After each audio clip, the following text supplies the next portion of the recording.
Hello, everyone. Thank you so much for joining our webinar today around Latin America shared services and outsourcing trends. We're very happy to be here and excited to share all of the great insights from this survey report that we conducted with the shared services and outsourcing network in Q3, Q4 of last year. Just so you know, your lines are muted, but there's a question panel where you can leave all of your questions and we'll make sure to address them throughout the discussion or by the end of the meeting. We're also going to be facilitating some live polling questions and sharing the results of your responses throughout the discussion. So I guess before we get started, I wanted to do some quick introduction so you guys kind of like understand our roles. But I have the pleasure of having Eric and Keith with me today. Eric has been with Auxis for over 20 years. He's the senior managing director of our business transformation practice at Auxis, and he has really supported multiple roles throughout the years at Auxis, very focused on helping companies build customized shared services strategies from mid-market to large enterprise customers, supporting many industries. And then in the last 15 years, really, he has been a key person growing all of our nearshore platform and outsourcing services that we provide out of Latin America from countries like Costa Rica and Colombia. So he brings really good perspective to the topic today. And I also have the pleasure of having Keith Sayewitz here. Keith has been with Auxis for almost 5 years. He actually focuses on the business transformation side of the house as well at Auxis, very focused on all of the functions related to customer service and HR and finance and accounting and IT. So, I think this is going to be a really good discussion. And the idea is that we're going to go through the report, the results, and Eric and Keith are going to be chiming in with their real world perspective and sharing some very specific use cases from companies. So basically, we're going to have a lot of data to cover. We're going to try to stick to the hour. In case that we do run a few minutes late and you have a hard stop, you can actually listen to the recording afterwards, and we'll make sure to share it with all of you. But yeah, so Eric, Keith, how are you guys doing today? I'm excited about the discussion. Well, looking forward to the topic. Getting into it. Yeah, let's get into it. So in terms of what we're going to cover for the agenda, you're going to see we're going to talk a lot about what's driving the growth of Latin America to support North America and the globe. We're going to go into the details of the functions and processes being performed out of the region. We're going to talk a lot about the value and the differentiation that companies are seeing in nearshore compared to especially Asia models out of India and the Philippines. We have some interesting data about the levels of satisfaction that people are experiencing with LATAM versus other regions. We're going to have a good discussion about countries and what countries you guys should be considering when thinking about nearshore. We're going to talk about the cost savings and productivity efficiencies that companies are getting from nearshore, as well as automation and some key thoughts about market concerns, how people are thinking about captive versus outsourcing decisions, and what do we see as the path forward in the region. So to give you a quick background before we get into the survey, so you kind of like understand the perspective that Auxis brings into this discussion. Auxis has been around for over 25 years, and we are considered a pioneer of shared services and outsourcing for the Americas out of Latin America. We have a blend of both consulting and outsourcing services, very focused on helping companies modernize their operations across both business and IT functions. So if you see throughout the years, we have gained a lot of credibility and recognition by industry leaders and research analysts such as ISG, Everest, IAOP.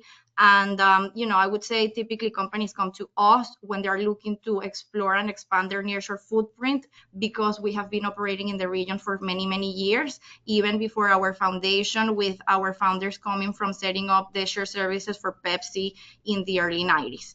So definitely this is one of our core areas that we're very passionate about and very happy to be here today. So let's get into the survey and the report. So as you may be aware, the Shared Services and Outsourcing Network is the largest networking group of shared services professionals across the world. They do a lot of in-person conferences, they do webinars, and they also do a lot of research. They typically run an annual global shared services that measures everything that is happening from a shared services perspective, like globally in all of the regions, but they didn't really have anything specifically for Latin America. And we really felt that there was a gap in the market in terms of truly understanding what's going on in the region. So we partnered together last year and we interviewed and surveyed more than 150 GBS executives across multiple industries and sizes. So what you're going to see here today is the responses from all of those companies. So the majority of the respondents, as you can imagine, are in the US. There's also a few of them that responded out of Latin America and some out of Europe, Canada, and Asia. And in terms of the size, it's really interesting because I would say some years ago, a lot of companies just saw shared services as a tool for large enterprises. But as you can see here, a lot of mid-market companies and even companies with less than 500 million in revenue are also part of the survey. And that's a key trend that we're seeing is mid-market companies also implementing shared services and outsourcing models at their size and at their scale. So in general, one of the things you're going to see is that out of everyone that we survey, 90% of organizations are already either operating in Latin America or plan to open operations in the region in the next 3 years. So as you can see here, the GBS sourcing model, it's also very much hybrid. So 58% of the companies already have some level of outsourcing. 38% are fully still captive, and a very minority have a full outsource model, which of course is not very common. And definitely this expansion, it's much bigger than what we used to see some years ago. Auxis itself with our SSON run a similar report in 2016, and definitely the level of evaluation of Latin America was at a much smaller scale. Now, one of the interesting things, even if 90% of the survey companies are already evaluating or in the region, there's still a little bit of lack of awareness and knowledge about the benefits of nearshore. And I would say in general, we have discussions all the time with companies trying to get educated on Latin America, and they definitely seem to have still a lack of awareness in the region. And that's actually the reason why 48% of the companies that are not yet in LATAM have not set up operations, is because they lack the knowledge of understanding the benefits and how to navigate the region, and they seem to have more information available about the India and the Philippines model. So with that, I'm going to open it to you, Eric, to get your thoughts on this. Thanks, Fabi. So as Fabi mentioned earlier, I've been involved in the nearshore operations market for over 15 years. I helped set up Auxis's centers, first in Costa Rica, then in Colombia, ran that part of the business for many years, and really was, at the time when we started it up, a lone voice in the wilderness talking about nearshore, where most people, when they were thinking about moving operations outside of the US, they were always considering Asia-based models. So nearshore was something that people were just unaware of and not really familiar with from the standpoint of the capabilities in the market. But we are seeing that that's changing. We are seeing that over the past couple of years in particular, nearshore has become much more of a trend. You're going to see some reasons why companies are looking at nearshore as we further get it into the webinar. But there's still a bit of a knowledge gap between what actually is available in the market and what companies are thinking first, top of mind when they want to consider moving operations offshore. Thank you, Eric. And Keith, what are your thoughts on the growth of nearshore in the last years? What I think is interesting about this topic is that it's very company driven, the migration to more shared services in Latin America. Is that what you see is that over the last few years, we end up with the large Asia-based players starting to offer shared services in Latin America, which really isn't necessarily their inclination, but customers are saying, I'm looking for some type of solution that's nearshore. I want time zone proximity.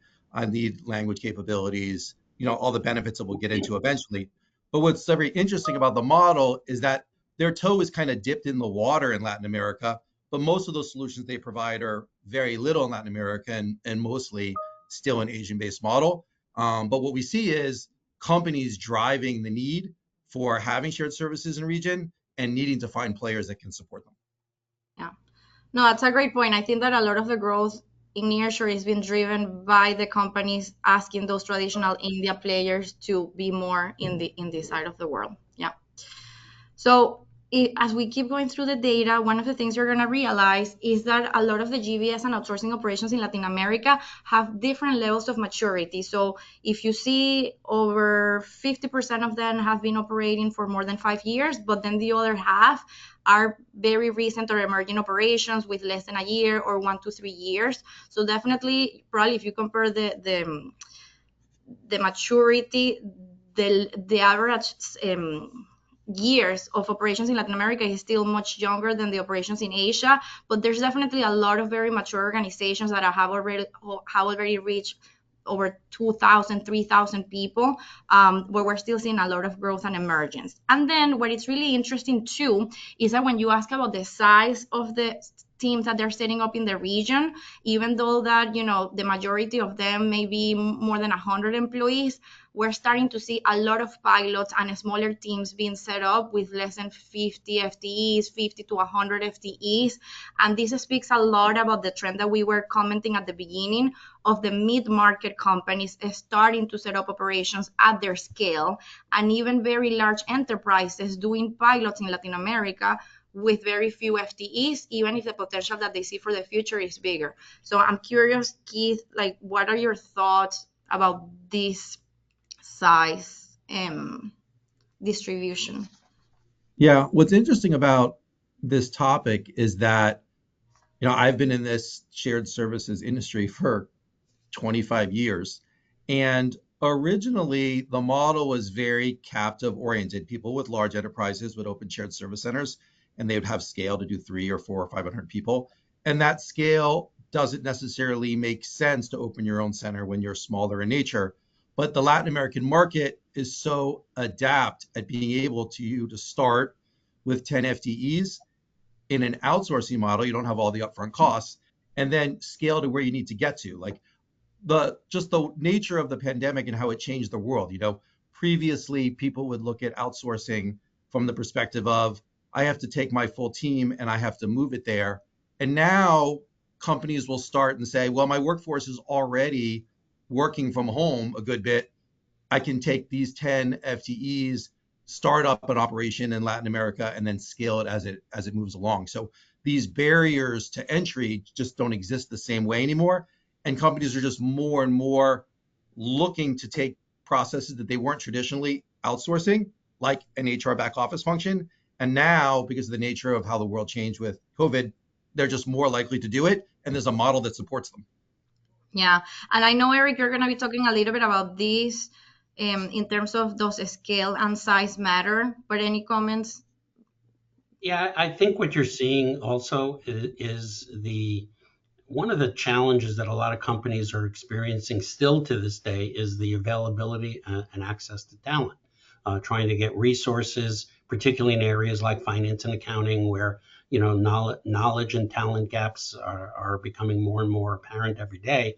So companies are struggling to find the right resources, and what they're looking for is alternative talent sources. So this kind of scenario where companies are plugging in 10, 15, 20 resources across some of these areas, and using the Latin American market as a source for that, is what's one of the things that's feeding this. But as we get into this later, we'll talk a little bit more very specifically about the size of an operation that you want to set up, and really what some of the investment you need to make and what the cost to operate will look like if you're doing it. Yep, definitely.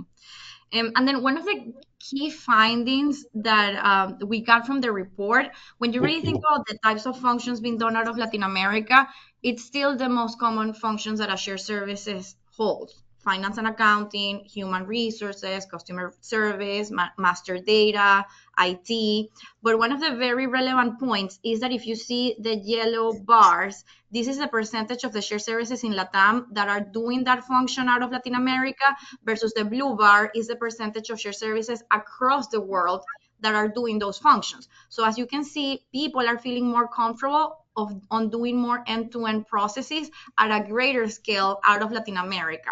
And I think this just speaks to the importance of the real-time collaboration and time zone proximity of doing the work out of the region versus on the other side of the world.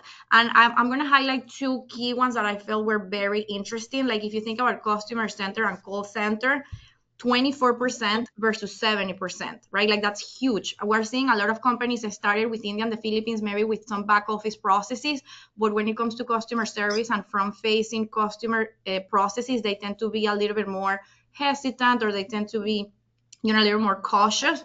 That's very in line with the trend. And then things like, for example, even record to report, right? Which is, AP invoice processing. I think everyone can think about doing that out of Asia, but more complex processes within finance and accounting, including GL and month-end closing type of activities, that also seems to be much bigger in Latin America compared to other regions.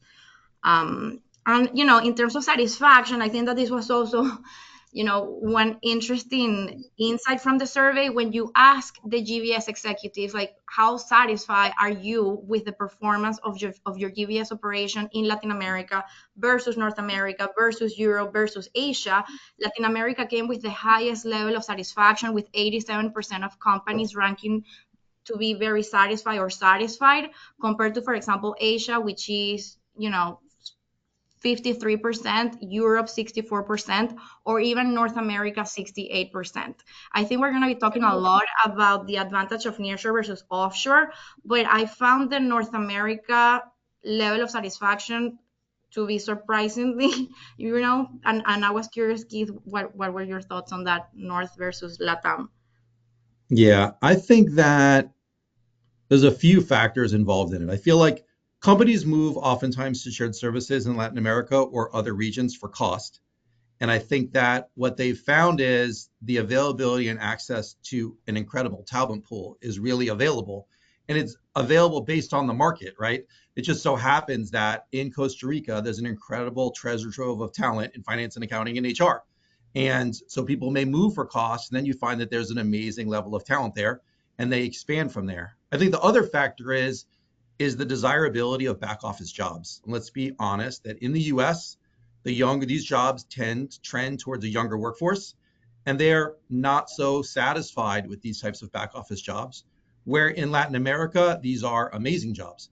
So when companies see that they're getting a strong access to talent, workers that are motivated, and they have this ability to collaborate, which is just a little bit harder in an Asian-based model, then you merge those three things together and you end up with a higher customer satisfaction rating. Yeah. Yeah, and I think this takes us to our first polling question to the audience today.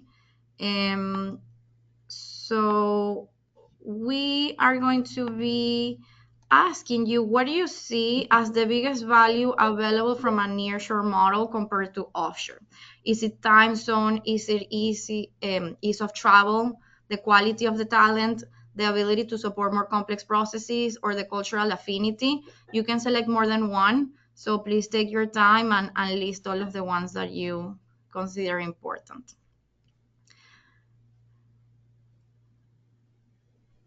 So we have 25% of the votes. I'm going to wait some seconds to try to get more, and I'll share the result with you. And of course, we're going to contrast these to what the survey respondents had to say.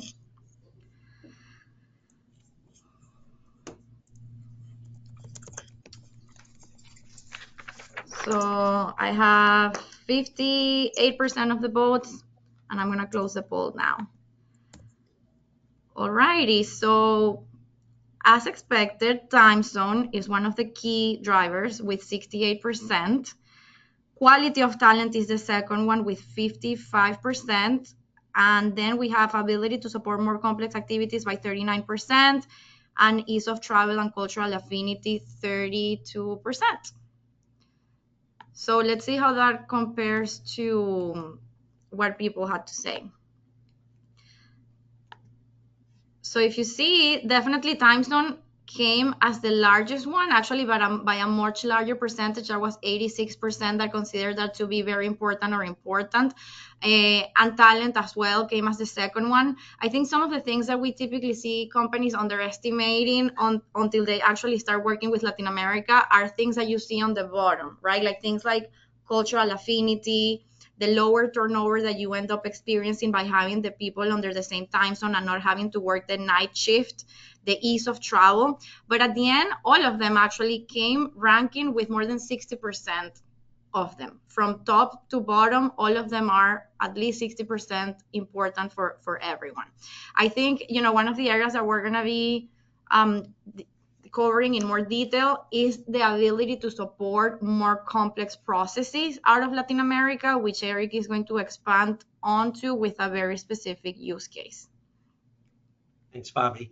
So that is one of the big takeaways that we've seen about the true value and benefit of the nearshore model. What we've learned in working with many, many organizations over the years is that there's definitely a rationale for and a comfort level with moving a number of positions to Asia. But what they have found is that there are certain types of activities. Usually these are ones that require more communication, more collaboration, the ability to have more judgment applied in an operation or an activity. What one of our clients just recently told us was just critical thinking skills, the ability to kind of think through a transaction and react accordingly. They found that was a challenge in the Asia market, and they were looking to solve by going to a nearshore platform. So specifically, we have a client that we've worked with, one of the largest healthcare companies in the United States, that did exactly that. They established a fairly large footprint in Asia, moved a number of positions in their back office area, typically around revenue cycle management and some of the other related activities, claims processing, billing, coding, etc. And what they found was some of those activities were smooth as silk and worked really well, but there was a number of them that just did not get done as well. Usually the ones that required, as I said, more of that communication, the ability to collaborate, and sometimes where you had to make judgment where it wasn't a clear, straightforward response. So they decided to go and test out the nearshore market. They worked with us to establish a very small footprint in some of the areas, and very quickly saw that the value of nearshore was exactly that. The ability to enhance the communication and collaboration allowed them to move more and more positions that required that type of interaction to a nearshore platform, ultimately moving about 20 different processes and quite a large number of FTEs to do the work. And the most interesting insight that I think we took away from this was the same client who talked about critical thinking skills, specifically told us statistically that the nearshore team's productivity was the equivalent of 1.4 FTEs in the Asia operation. It's not to denigrate what's happening in the Asia operation. It's just that those type of activities, the ones that really where you need that immediate and direct communication, where the collaboration was, important, and the ability to not just look at a transaction and do the same thing over and over again, but to think more broadly about it. They were able to, in our nearshore platform, were able to be much more productive and to a certain extent, much more effective in producing the results that they were looking for.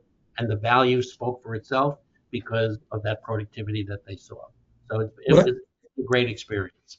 What I think, Eric, is so interesting about this is that it's not one model for every solution, right? We see more and more Fortune 50, several of our customers that are Fortune 100 size companies, they have an Asian-based solution, and then they recognize there's some benefits to Latin America, like the ones Eric is speaking about. And it doesn't mean they have to replace their Asian-based solution. It's a complement where they say these processes can be here and those processes can be elsewhere. And it's a bit of a hedge in both markets, right? The diversification helps you. We recognize now in today's world that talent availability is premium, and different markets offer you different things. And if you're a smaller size enterprise and only one location makes sense for you, you need to weigh the benefits of each location. But larger organizations, they're not making that binary choice. They're making more of a nuanced solution approach. And the other thing that I think is important to point out here is just the inherent value of that increased productivity. So, Mhm. when you look at the two markets, Asia versus nearshore, the Asia market, let's not pretend is going to be a lower cost market compared to nearshore. There's lots of reasons for that, and we'll talk specifically about some of that. But when you're making up for some of that in terms of productivity improvements and enhancements, and you essentially can use less FTEs to get the same result, that benefit of cost differential starts to get reduced or even eliminated for when you're looking at the nearshore market. And how So much of that I benefit think comes from hidden increased benefit, collaboration? exactly. Yeah. Yeah. No, thank you. This is a great case study. And as we keep going, one of the questions was also around which regions are you currently supporting out of Latin America? Because I would say when we did this survey at Auxis in 2016, the majority of the shared services in Latin America were still focused on supporting Latin America, and only like 30% of them were supporting North America. Right now, it's completely changed because 84% of those centers are already supporting North America and 5% are considering. So, definitely the whole Americas is the new model for LATAM, but we're also starting to see a lot of growth of global organizations supporting even European countries and Asian countries out of the region. So a lot of, European languages, French, Portuguese, and others, even very complex Asian languages could also be found in the region now. And Mhm. Keith is going to go through a very specific use case of a global company doing this type of international support out of LATAM. Yeah, this is really one of the most fascinating customer scenarios and case studies we've encountered. Um, and this particular customer really recognized that they needed a support model that had a very high level of collaboration and a very high level, to Eric's earlier point, of kind of complex support. This particular use case, this customer conducts basically video customer care calls remotely, where they're visiting a restaurant location, evaluating performance of that location, checking operational standards, and conducting kind of a coaching video call, which is very much a higher end kind of customer care, a proactive outbound kind of customer care. Um, and what's so interesting about it is that the footprint itself is global in nature.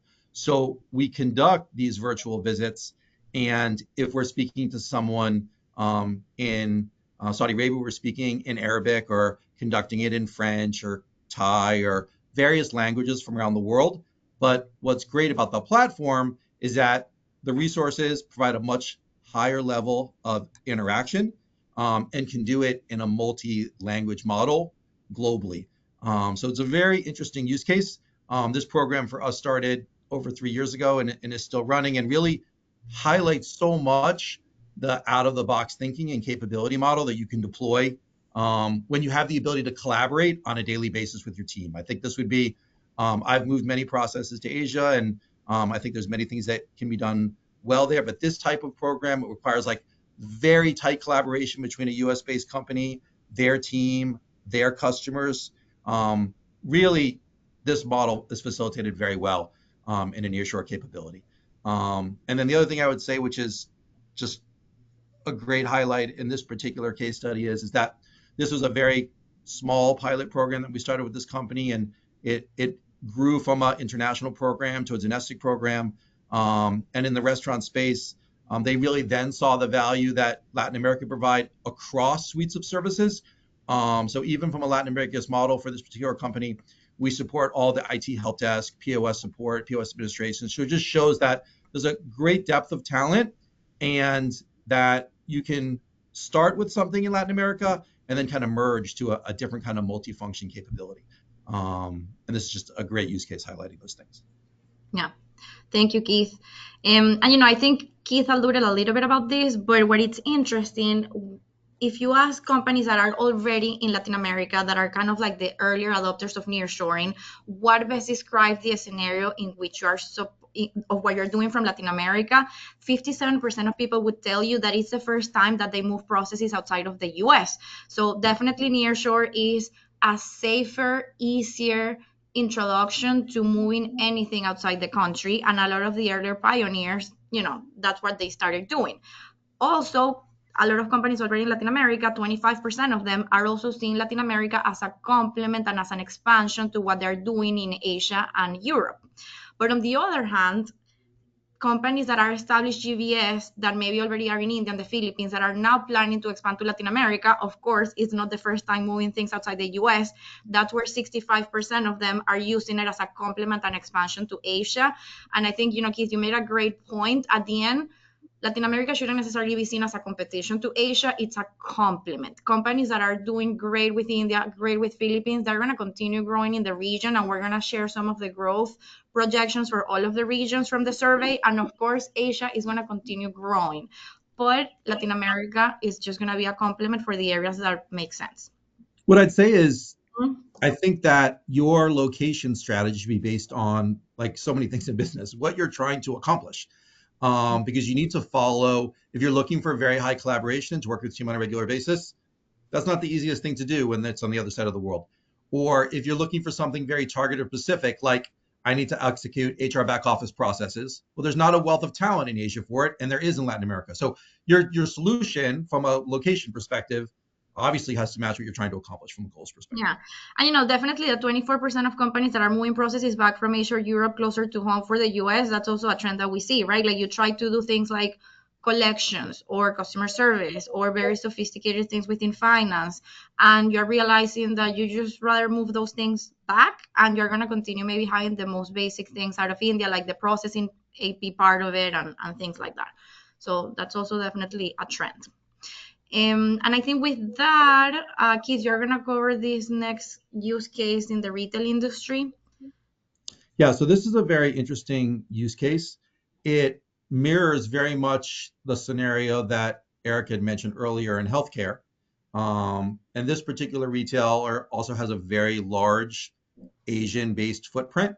But what they came to find is that they really wanted to focus on HR back office processes like HR help desk, recruitment assistance, benefits administration. And they just couldn't make those processes work as well in Asia, even though they made many processes work well in Asia and they still have a significant footprint there. But they didn't have the right talent and it didn't work as well in an Asian based model.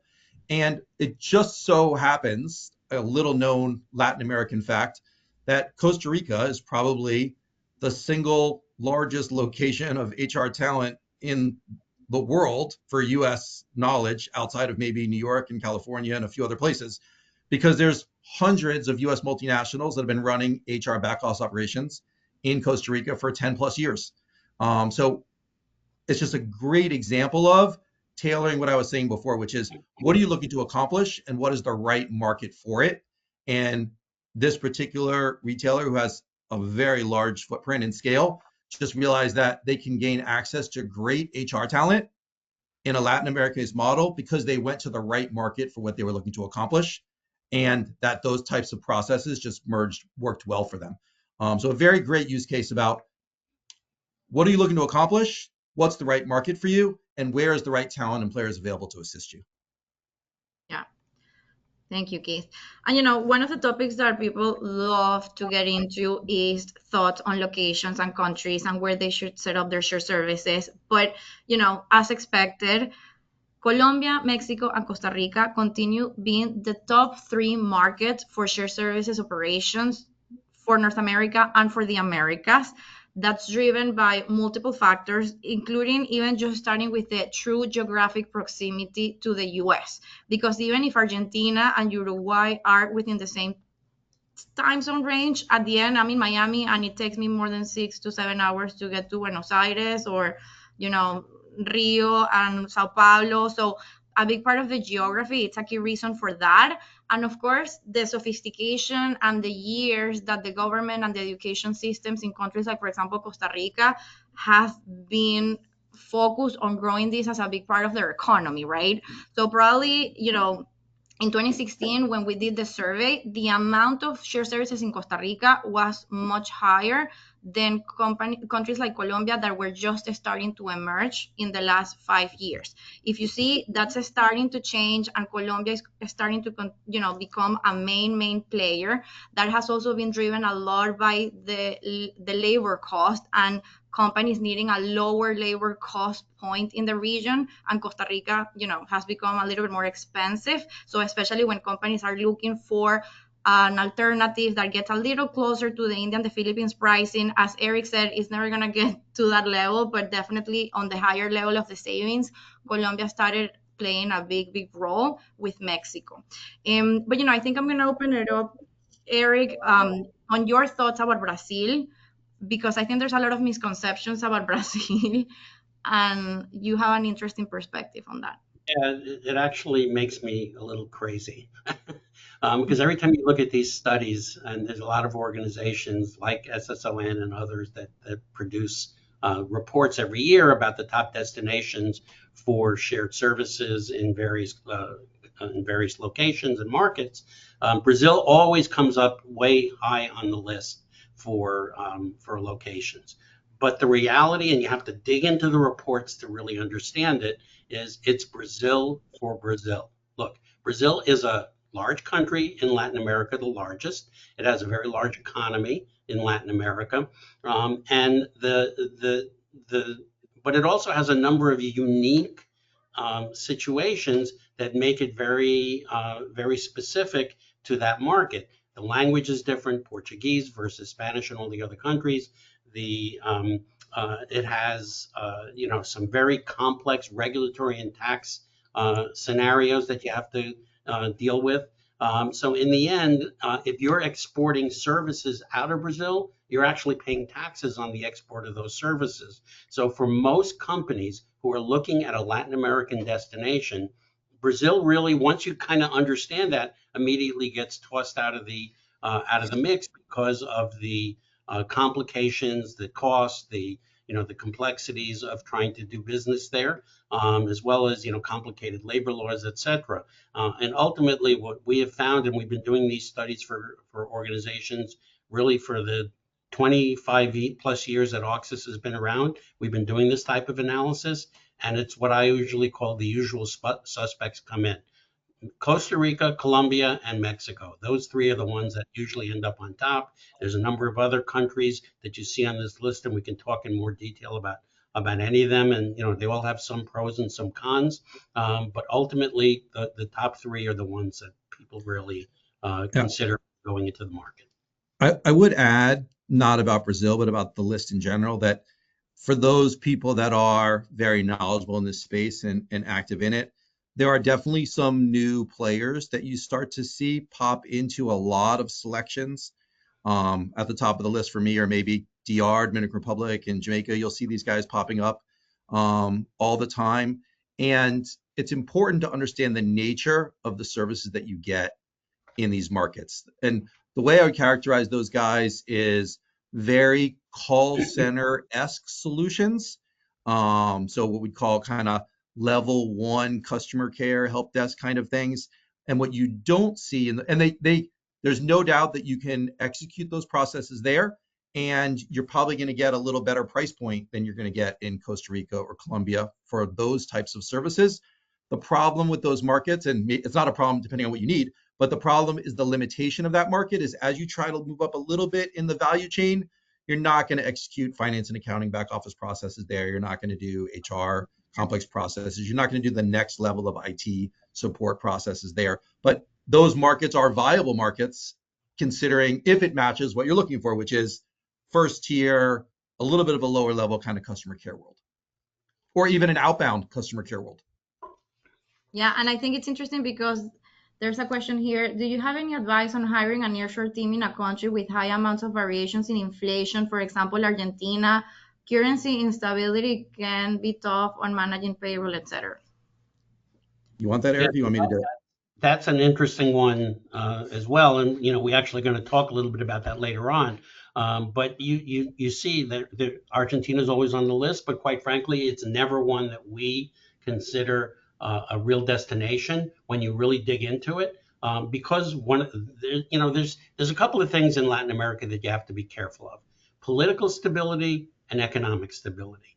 The economic stability can take its shape in terms of inflation, but also foreign exchange variations and fluctuations. Political stability, sometimes the markets tend to, have some political upheavals. So you have to be careful of that. So when you look at a country like Argentina, they've had a little bit of both. And so to make that a destination, you have to be very confident in the long-term value of the country. And for that reason, a lot of people shy away from that market and look at my usual suspects that I mentioned, where you have more of the stability in those areas. Yeah, I just and like to add something. I'm sorry, Fabian, just real quickly to add something to this topic because I think it's very important. Is that past looking at the lens of the market itself, it's about the bet that you're making. Like your question is, how do you feel about adding something in a market, right? So there's 250 plus multinationals that made bets in Costa Rica. Some of those today are closing or shutting down due to cost changes. The reality of it is that one of the reasons that companies don't have really large size pair with partners is because they help you de-risk that situation. Like from our personal situation, right? We have offices in Costa Rica and Colombia and people in Mexico so that we can manage that risk on behalf of our customers, right? So if you're going to do something sole sourced, then you just have to be willing to accept that risk. yeah, and Argentina definitely in the past tends to be like a good way to centralize the South cone, like Argentina, Peru, Chile, and of course you have great talent. Like even for example at Auxis, we have developers and some IT talent in Argentina. They tend to do really well with digital marketing and marketing creative stuff, but because of the same issues that Eric was alluding to in terms of the political stability and the level of democracy and again this the distance from the US, typically people don't build multifunctional shared services for the US out of Argentina. You have better options.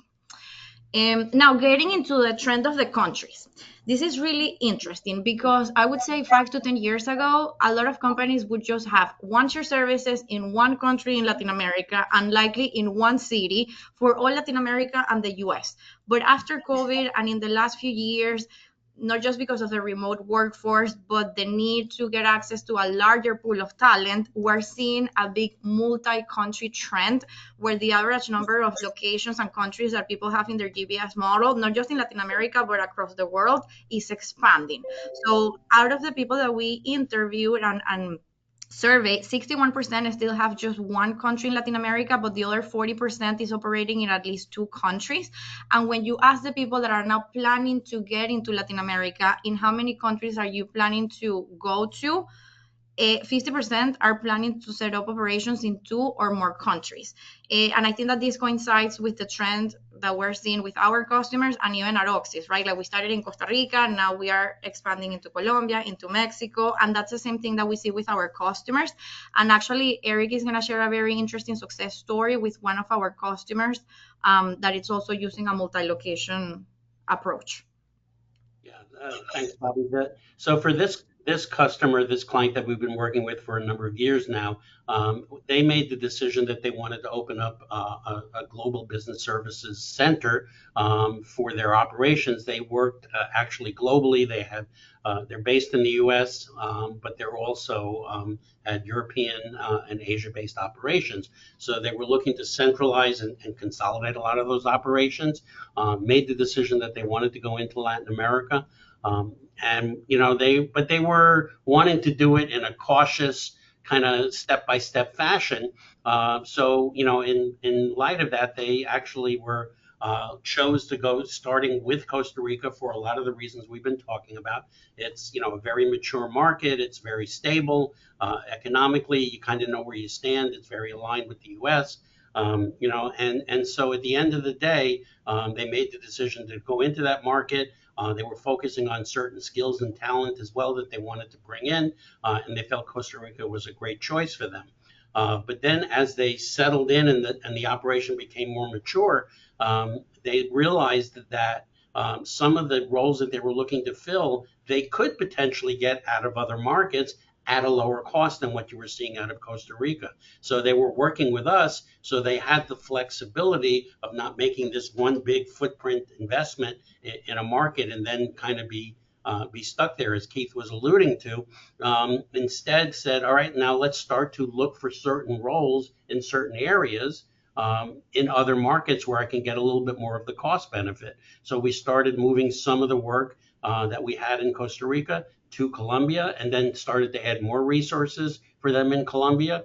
And what they found is this multi-location model gave them really the best of both worlds. They got the global business services capability. They got the ability to establish strong and hire strong resources into their operations through our platform to support some of the more complex processes. And then as they had some of them, they take accounts payable, invoice processing, for example, an area that doesn't necessarily always require significant levels of complexity and high degrees of experience. They could move some of those roles to a lower cost market in Colombia and get that additional benefit as well. We see many companies kind of taking this approach where they're creating this hybrid model, not necessarily going all in on one country, but using the global Latin American market to their benefit. Yeah. And one last comment that I would add there is not just the multi-country trend, but the multi-city trend in a country. Because one of the beauties of countries like Colombia and Mexico is that you have a lot of cities with more than 1 million people. So, for example, in Colombia, we have shops in Barranquilla, Bogota, and Medellin. And depending on the skills and the talent that we are looking to fill, we focus on certain areas. Like Medellin is great for software development and automation, and we have a lot of our UiPath automation developers in Medellin. Barranquilla is great for services, call center, collections, AP, but things like, accounting and more of the senior accountants and FP&A, Bogota has been good for us. And the same thing in Mexico. You have Mexico City, Guadalajara, Monterrey, and we're starting to see a lot of that trend as well. So that brings us to our second polling question, because we're going to get into a discussion about cost savings and productivity efficiencies. So let me launch the polling question. So what are your cost savings expectations from operating in a nearshore market compared to U.S. labor cost? Less than 25%, 25 to 40, 40 to 50, or greater than 50%. I have 20% of the votes, and I'll wait some seconds here.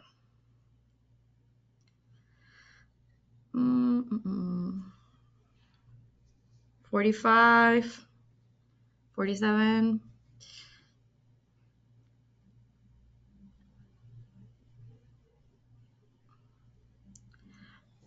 All right, I'm going to share the results. So, 46% have an expectation between 25 to 40, 38% between 40 to 50, only 8% have an expectation of more than 50%, and 8% less than 25%.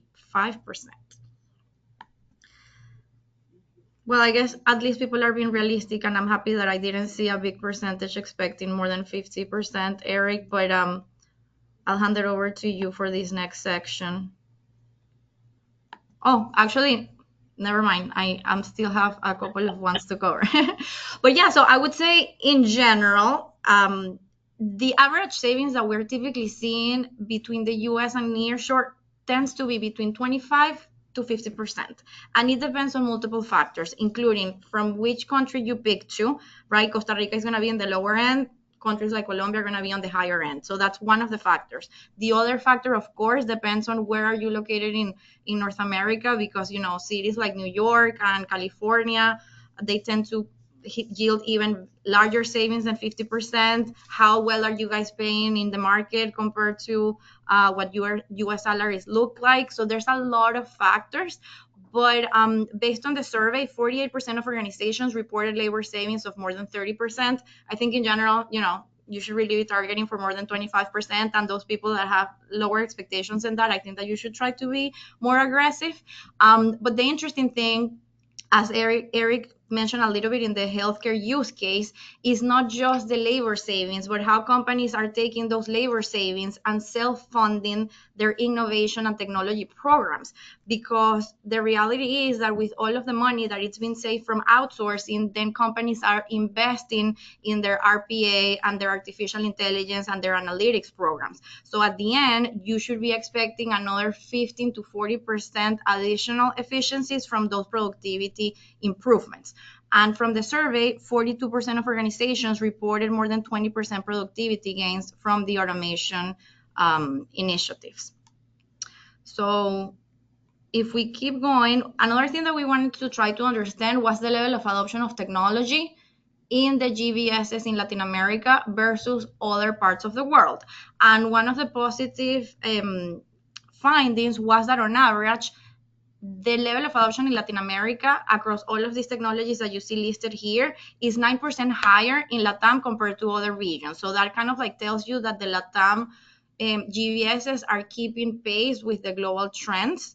And definitely, you know, for example, this was running Q3. So back then, for example, 15% of companies were already implementing some type of Gen AI at a small scale.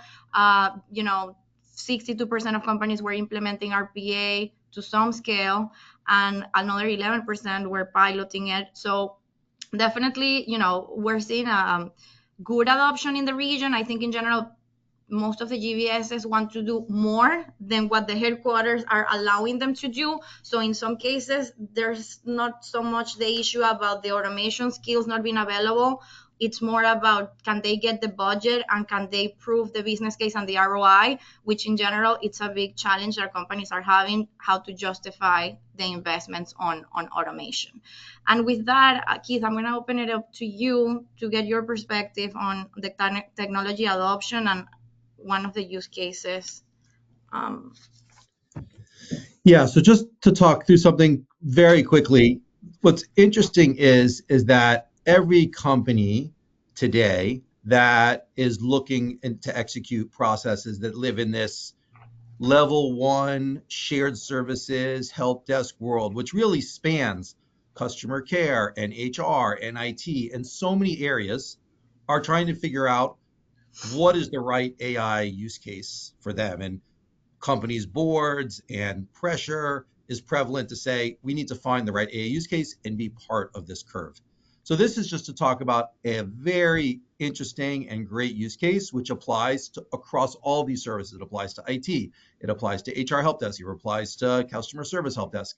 And this idea of saying, how do I start to shift left my volume of care needs, my level one questions, the stuff that is very easy to answer.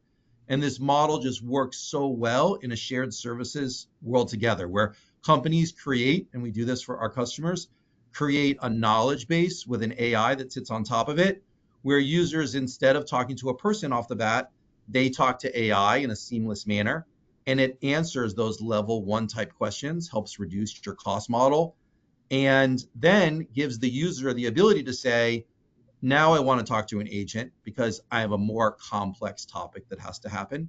But the ability to do AI tied to a customer's secure database or knowledge base of SOPs and information is just incredibly powerful and is just the best entryway use case into AI in a back office world. It's tried, it's proven, it adds value, and really can help you leverage AI as a first use case and get yourself to the right cost model. And this kind of model really can level set and make an Asian-based model the same price as a Latin American-based model, basically.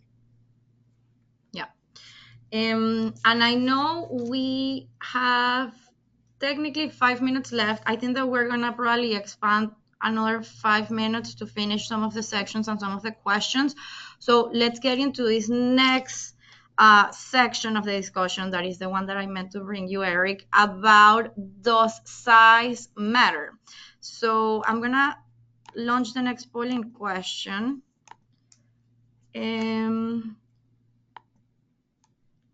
launch. So what is the estimated one-time cost that you think exists for setting up a 100 FTE shared services center in Latin America?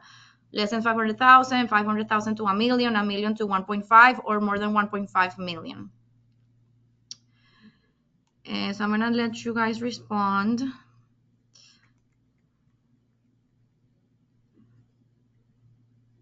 Eric, do you think that people are gonna underestimate or overestimate this? Well, I think everybody always underestimates how much things cost and how much they have to spend. I know I do that every day with my wife. So I have 43% of the votes. Let's get some more. I guess people are making math on their mind, and it's not a quick question to. Sorry, we didn't tell you there was going to be a little math quiz here in this webinar, so we apologize.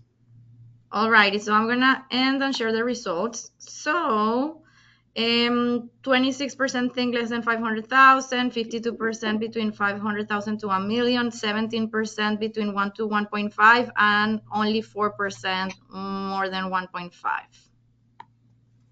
Interesting. So as we got into the topic, the reason I'm bringing this up is I think it's important to have some perspective. So we asked the question, does size matter? And as in life, when it comes to shared services, size does matter. But the answer is it really depends, right? It depends on what you're looking to accomplish and what you want to establish. And so we as an organization, Auxis, we have this experience in two ways. We've helped companies set up shared services operations, done the location selection, done the planning, and done the actual implementation. And then we've also done it for ourselves when we set up operations in Costa Rica and then in Colombia. So we have a very, I think, unique and detailed perspective on what it takes to do it. So if you're looking to set up a 100-person center, what's the right size that you would look for? So the typical density, meaning how many people per square meter you're looking at, would be 8 square meters per individual, ultimately giving you a need to have about 1,000 square meters for a 100-person operation. Typical rent, Class A rent in a nearshore market like Costa Rica or Colombia ranges in the $20 to $25 per square meter range. And the build out costs, and again, this is directional and very high level, but if you factor in construction, wiring, infrastructure, furniture that you need to acquire, et cetera, you could use something like a $1,500 per square meter cost to build it out. What does that turn into? Next slide. No, yeah, next animation. Okay. There. So the projected cost to build out a 100-person FTE service center in Latin America, if you see all the different pieces there, comes out to about $1.75 million. So in the end, most people underestimated the cost to start it up. This is based on our actual experience doing it. And the reality is size does matter.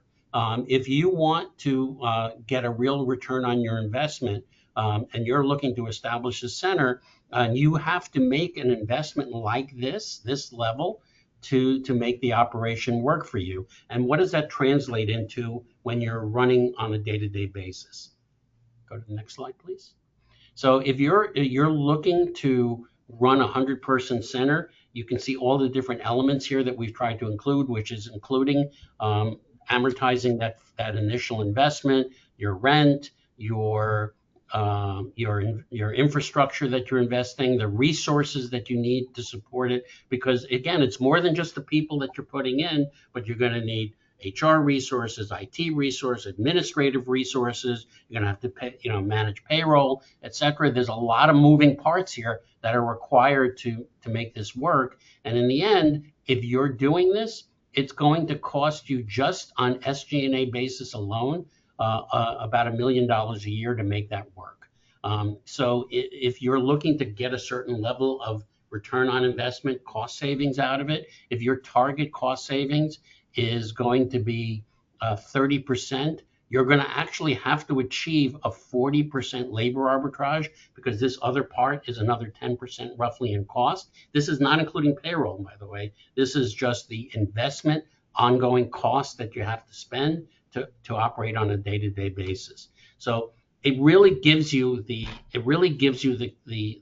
thought of why size matters. And if you're looking to do under 100 people, it probably doesn't make much sense to look to establish your own operation, which is why this data point I think is significant.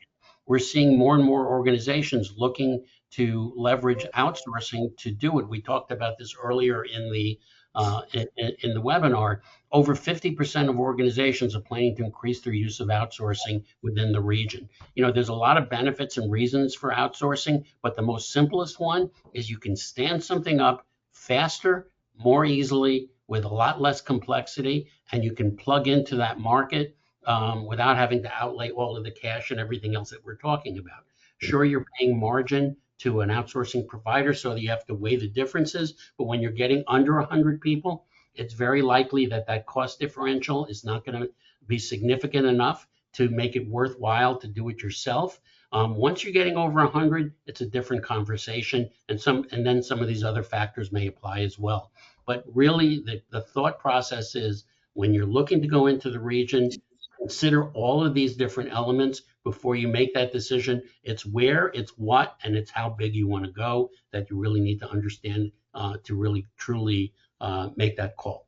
And then there's the hidden one, just real quickly. And the hidden one is you also have to be willing to bet that you're going to achieve as good or better productivity level as an outsource provider who does this for a living, right? That's the other thing, right? Because productivity also is a margin factor for you as far as how much you're going to make, right? So if you lose 10% productivity because you're not used to running a shared service center and because you do something else, then you also need to make sure you're factoring that into your equation. Yeah, and I think the other hidden benefit that it's really important is the whole HR burden of the recruiting, retention, and training, because especially if you're not already operating in the region, it's really hard, and it takes you some time to understand the salaries and the benefits and the culture and how are you going to differentiate yourself as an employer of choice in the market, right? So that's definitely just your brand. You may go into a market and you're going into a market that doesn't know who you are as an organization, and you're competing against all these other companies. You work with a provider who's well established in the market. They have the inroads of brand recognition, of market presence, and if you're going into that market just cold, and you're not a big name brand, for example, you may have a challenge trying to compete with all the other people looking to hire. Yeah, and a lot of the shared services that we see that have significant size operations in Latin America, from the Pepsis of the world to Johnson and Johnson and 3M, right? Like they already had a multinational Latin America presence and they expanded into that. But a lot of companies in the US, maybe multi-billion-dollar companies, and they just operate in the US. So doing business in Latin America for those type of companies tend to be much more complex, even if they have the scale. Because if you look at, for example, the case study that Eric presented at the beginning, the scale was there. They're doing more than 500 people out of Latin America, but they just didn't have operations in LATAM, and they decided to go still with an outsourcing approach. So I guess I'll jump with the last polling question, and then we're going to start getting into some closing remarks and lessons learned.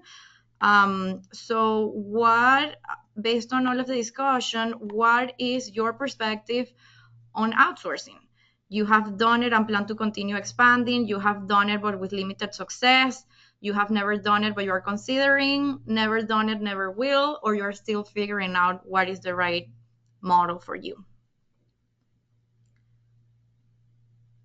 And while we get there, those answers, we are going to share the slides with those of you that are interested. So feel free to send me an email and we'll make sure to send you a copy of the presentation and the recording as well. Alrighty, so I'm going to, I have 50% of the votes now, so I'm gonna end and share the results. So 53% is already outsourcing and plan to continue expanding. 5% has done it with limited success. 26% have never done it, but it's considering, and then 16% is still figuring it out. But it's really interesting because, based on this, it seems that only a 5% has a negative view on what outsourcing looks like for their company and the future. Any thoughts, Eric, on that before we close this section? Yeah, no, I think when you're considering this, is what I said earlier. You really need to look at all the factors. You need to understand, what am I trying to accomplish?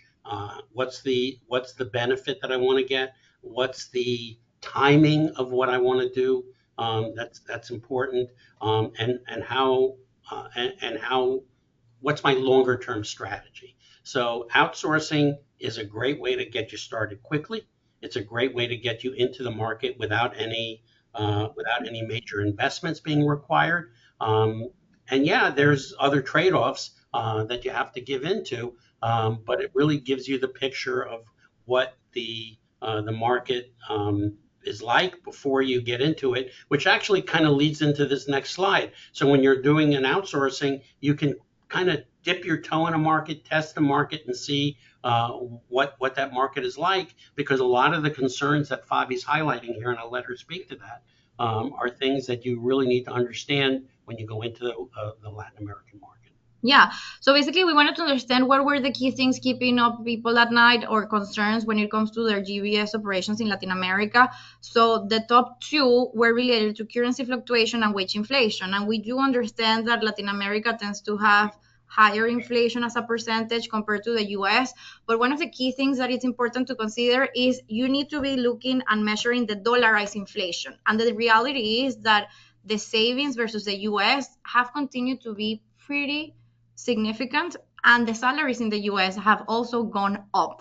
So even if you need to be monitoring the inflation, and of course you need to be adjusting your salaries to make sure that you are competitive in the market, the savings is the most important part of it, and the business case continues to be there very, very strongly.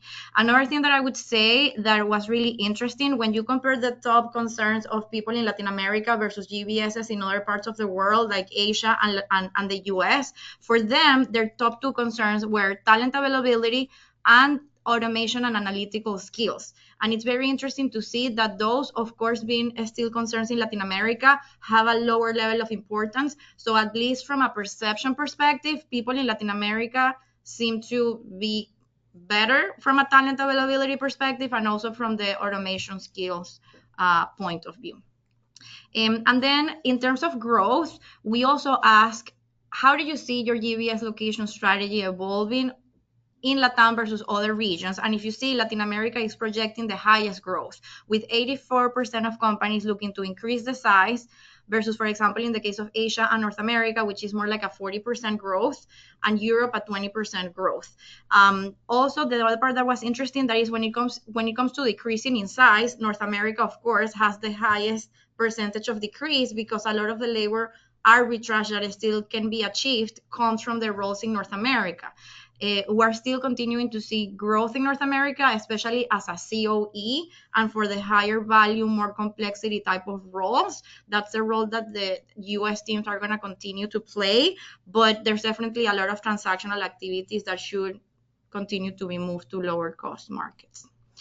So with that, I'm going to open it, I guess, to you, Keith, for some last remarks or lessons learned, and I'm going to check the question panel to see what other questions we have here. Yeah, thank you, Fabi. So for me, the message is the message that's permeated through this, right? Is that there are a lot of options for you from a captive shared services perspective, an outsourcing shared services perspective, and there's pros and cons across markets. And the right thing is a methodical approach to say, and this report can help a lot, is what are the reasons why people that have been here before are saying are the benefits or pros and cons or concerns with the various markets, because your strategy for where you go and how you do it needs to be tailored to what you get out of those markets and why. And that if you had an Asia-based solution, and whether it's working well or not, there are benefits to diversification, and there's lots of different ways to approach this topic. Yeah, and I would say I'm getting Patrice, I'm gonna make sure to send you the slides. And I did have a question about, do we have any data regarding the shared services people attrition? And I would say, Miguel, yes, we have some data. We have some surveys conducted in each of the countries that we could share with you that are specifically for the shared services industry. And we also have our own internal turnover data that we can comment on. One of the things that I would say is a lot of people do lie about the turnover and they tend to minimize it. So that's an interesting discussion to have. Um, but yeah, no, I'm very happy for everyone that stayed a little bit longer. We do appreciate your time. Hopefully, you were able to get some practical insights, and we are all here for your questions and anything that you need in terms of navigating the Latin America region, whether it is for the first time or looking to expand and discuss the challenges of what you're already doing in the region. And Eric, Keith, it was really fun doing this webinar with you. I think that we should do some more often and look forward to the next one. Thanks, Fabi. Thanks. Great job in moderating. Thank Take it Thank you. easy. you. Great. Bye.